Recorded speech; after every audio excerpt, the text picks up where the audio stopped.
Bonjour les amis. Aujourd'hui au menu nous n'avons qu'un psaume, mais pas n'importe quel psaume. Le psaume 119. Le psaume le plus long, le chapitre le plus long de la Bible.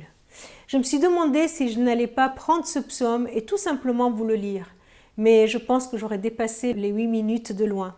Alors je voudrais juste nous donner quelques clés pour lire ce psaume, une petite introduction à ce psaume et nous terminerons en lisant quelques versets quand même de ce psaume.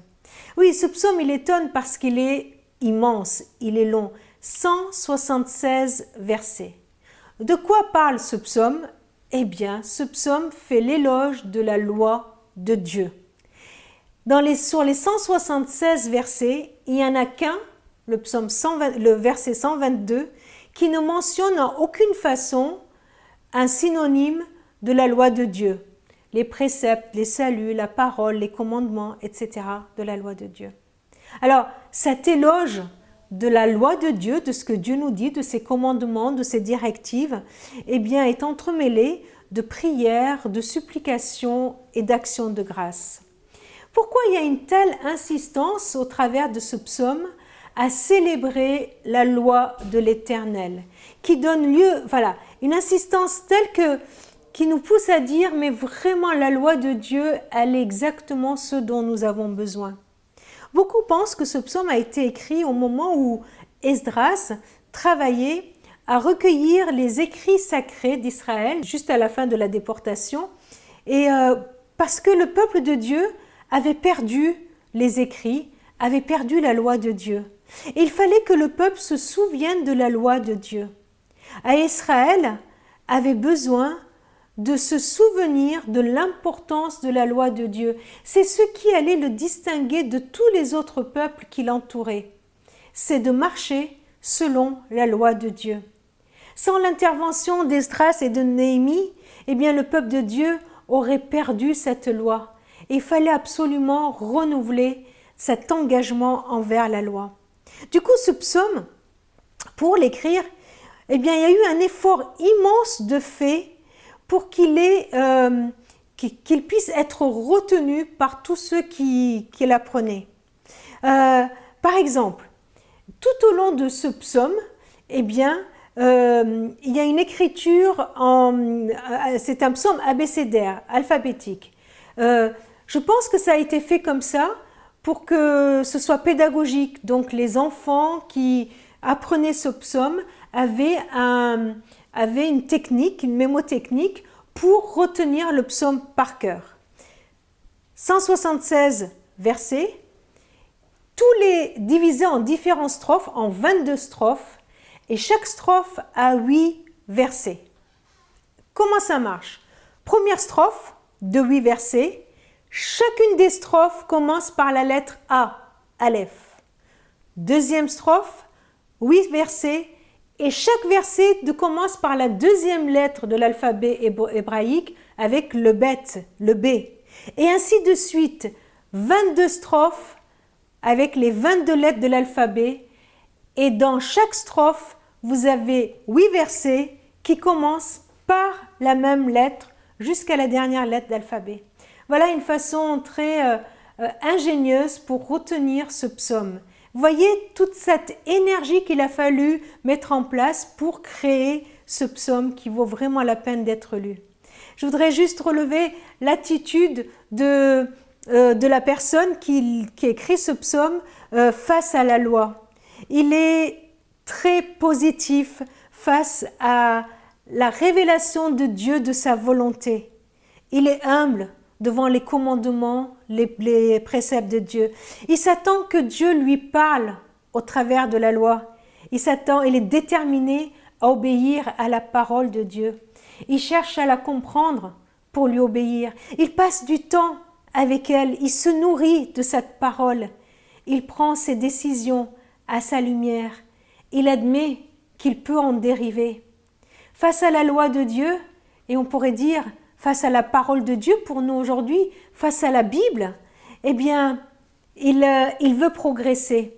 Et on voit différentes étapes de progression face à la parole de Dieu. D'abord, un désir d'apprendre. Il dit enseignement. désire d'apprendre, le pas supplémentaire, il veut prendre à cœur les préceptes de Dieu. Incline mon cœur vers tes préceptes. Apprendre les préceptes, les prendre à cœur, que ça descende dans le cœur et que ça ne reste pas juste au niveau intellectuel. Troisième pas, il veut obéir à cette loi, qu'elle ne reste pas que dans le cœur, mais que cela, elle guide ses pas. Quatrième pas, qu'il puisse s'en réjouir, que ce ne soit pas une obéissance obligatoire, mais une obéissance pleine de joie. Et enfin, le dernier pas qu'il propose, c'est qu'à son tour, il puisse l'enseigner aux autres, être témoin de cette parole.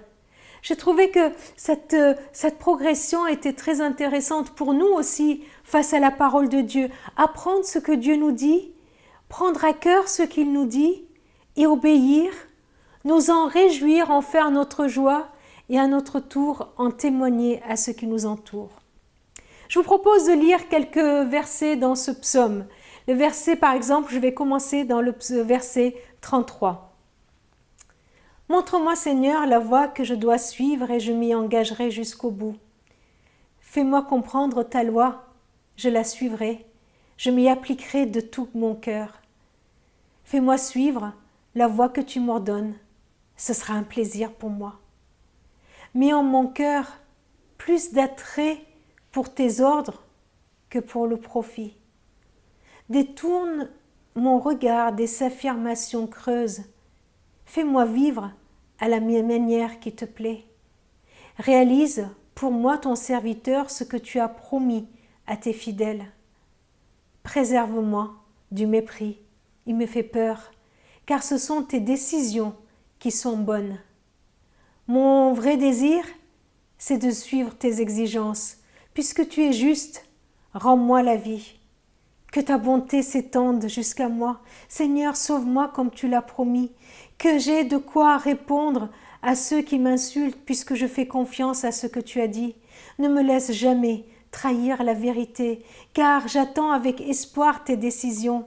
Je veux observer ta loi sans relâche et pour toujours. Je veux avancer libre dans la vie, car je me soucie de tes exigences.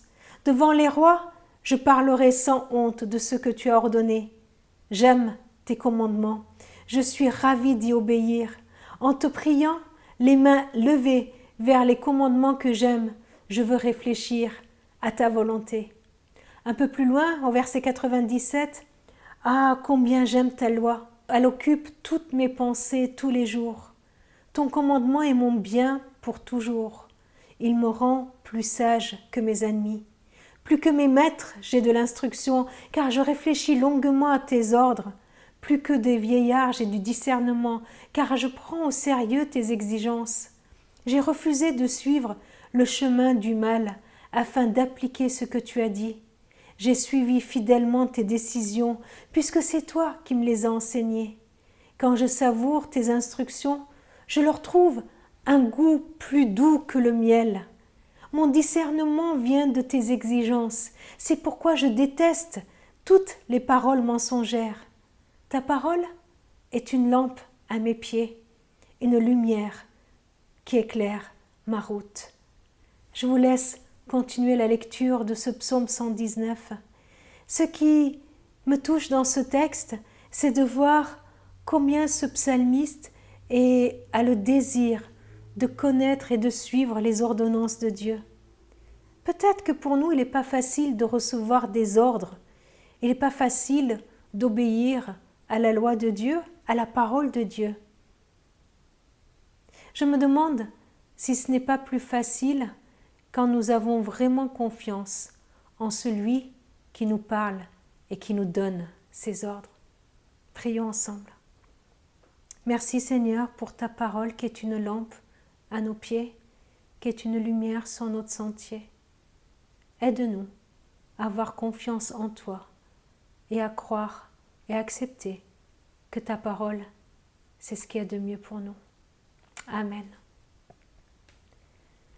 Je vous souhaite une bonne journée avec le psaume 119 et vous donne rendez-vous demain pour le culte tous ensemble.